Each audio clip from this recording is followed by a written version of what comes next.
Guys, இன்னைக்கு exam reading part 1 தான் பார்க்க போகிறோம். சரி வாங்க வீடியோக்குள்ளே போகலாம். இப்போ கொஞ்சம் பைத்தியம் மாதிரி வச்சு பண்ணி போகிறது.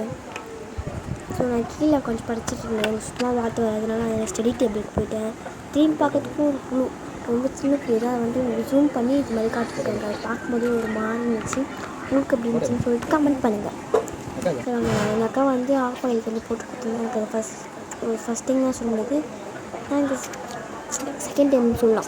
இப்போ அப்போ சாப்பிட்டது இப்போ தொழில் தான் சாப்பிட்டேன்னா சாதா ஃப்ரை தான் போட்டு சாப்பிட்ருக்கேன். எனக்கு கஷ்டமும் பிடிக்கல. அதனால் 4 மணிக்கு வந்து தமிழ் எடுக்காமல் சொல்லிட்டு தமிழில் வந்து படிச்சுட்டு இருந்தேன்.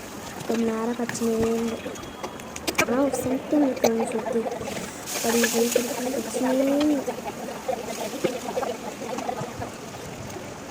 தண்ணி பிடிச்சி பிரச்சனையே இருந்தேன்.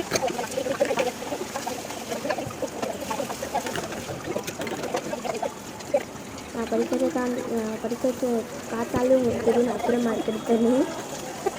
உங்களுக்கு அப்படி ட்ரெஸ்ஸிங் இருந்துச்சுன்னா கமெண்ட் பண்ணுவேன்.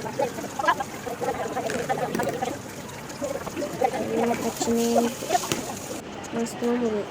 அதுதான் எங்கள் அம்மாவுக்கு வந்து உப்புமா கொடுத்தாங்க.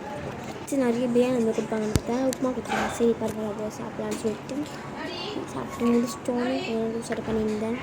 நான் 6:30 மணிக்கு ஸ்டார்ட் பண்ணேன். கடைசியில் ஒரு 9:30 அந்த தான் முடிச்சேன். அதுக்கப்புறம் எனக்கு ஒரு ஃபோன் வந்துச்சு என் ஃப்ரெண்டுக்கிட்டேருந்து.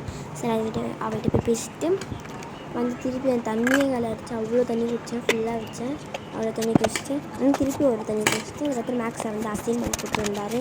சரி அசைன்மெண்ட் பண்ணலான்னு சொல்லிட்டு நைட்டு ஒரு செம்ம இது எனக்கு எப்படி பண்ணவும் தெரில. எல்லார்கிட்டையும் ஃபோன் பண்ணி கேட்டு தமிழில் பச்சை சொல்லி தமிழ் பஸ். சரி பாய் டியர்ஸ், தேங்க்யூ ஆல்.